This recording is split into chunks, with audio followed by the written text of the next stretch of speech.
Imagine a classroom where half the students are lost, fidgeting, or checked out. Some kids finish in 5 minutes.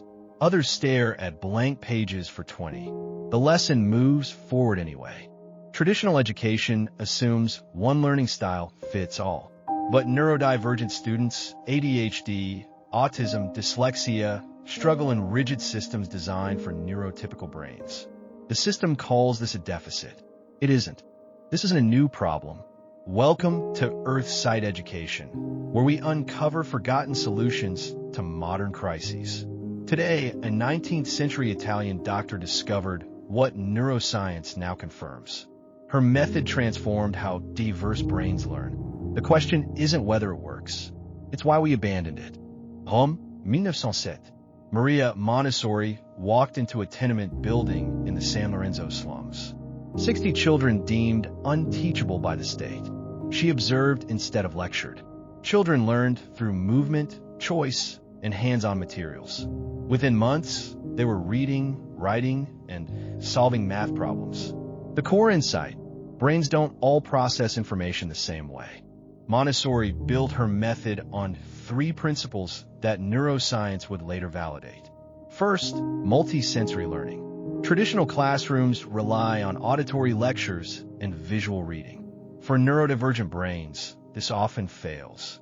Montessori used tactile materials. Sandpaper letters children traced with their fingers. Movable alphabets they could arrange. Geometric solids they held and rotated. Math problems built with physical beads. Modern neuroscience confirms this activates more neural pathways. ADHD brains need movement to focus. Autistic learners often process tactile input better than verbal instruction. Second, self-paced mastery. No time tests, no grade-level lockstep. Students move forward only after demonstrating understanding. This eliminates the anxiety that shuts down learning in neurodivergent students. Dyslexic students could spend extra time without shame. ADHD students could sprint when hyper-focused, then slow down for breaks. The brain learns when it feels safe. Montessori removed the timer. Third, structured freedom. Clear boundaries with choice within them. Students chose activities from a prepared environment with consistent rules. This reduces executive function overwhelm common in ADHD and autism. Too many choices paralyze. No choices frustrat. Structured freedom provides the scaffolding neurodivergent brains need. By the 1920s, Montessori schools spread across Europe and America. Children who entered behind grade level caught up. Children with behavioral problems became focused. It disappeared. Post-World War II education shifted to standardization. The factory model for mass schooling. Same curriculum, same pace, same tests. The method that worked for diverse brains was abandoned for convenience. Modern neuroscience confirms Montessori was right. fMRI studies show neurodivergent brains have different activation patterns. ADHD brains need movement to maintain dopamine. Autistic brains excel with concrete materials. Dyslexic brains benefit from multi-sensory phonics Montessori pioneered.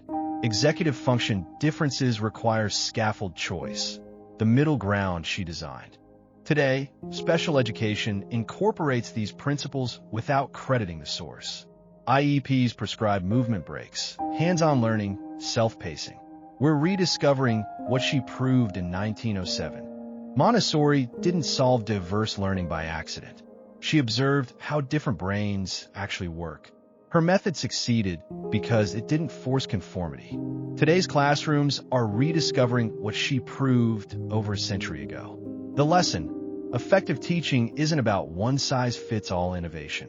It's about respecting how diverse minds process the world. If you want to see how this connects to modern neurodiversity movements, watch our video on the history of ADHD diagnosis. Drop a comment below. Have you experienced learning methods that worked better for your brain? Subscribe to Earth-Sight Education for more deep dives into forgotten solutions. Thanks for watching, and as always, thank you for learning with Earth-Sight.